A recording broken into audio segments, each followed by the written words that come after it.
Harus dijawab ya. Jadi orang yang meninggal karena COVID mayoritas itu memang mereka ada komorbid. Itu betul.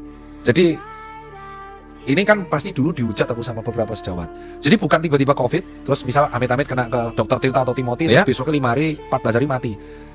Rata-rata, ini harus real juga, dari data pun menunjukkan orang yang wafat karena COVID itu rata-rata punya 3 komorbid dari 3 penyakit ini.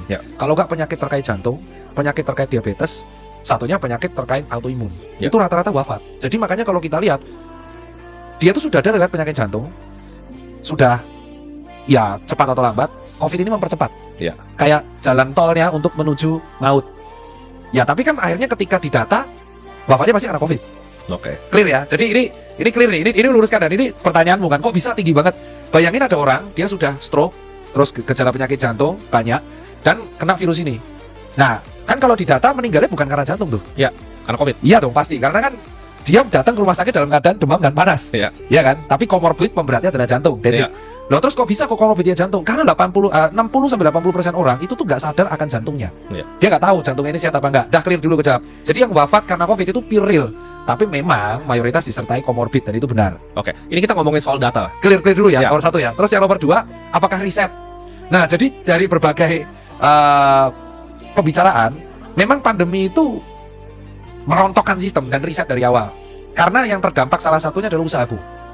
Di 2020-2021, Susencare itu 80% paymentnya cash. Ya, sisanya tuh debit. Dan hanya 5% yang menggunakan Kris atau GoPay. Shopee Pay itu real, itu real. Dan nggak ada yang delivery sama sekali. 2021-2022 tuh rontok aku, rontok. Terus habis itu 100% itu nggak ada yang pakai cash. Ini fakta nih, tadi baru mau gue tanya. Ini etol sampai sekarang. Jadi semua Susencare itu sekarang nggak ada yang pakai cash. Nggak ada. Dan 50% itu delivery service. Nah, kenapa kok dokter Tita viral keluar-keluar di COVID? Karena di Maret 2020 itu aku ingat banget, Susencare tuh bingung mau buka apa enggak. Dan di April 2020 Susencare Tebet itu buka, besoknya dikasih sampel PP.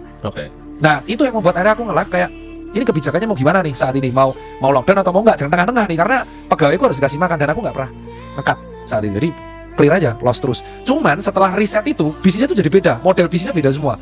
Dan itu bener riset. Jadi di satu sisi memang si COVID ini merontokkan, tapi dia memang meriset sistem dan membuat bisnis model kanvas yang kita pelajari di S1 karena aku kuliah dan S2 itu sangat berbeda. Itu real.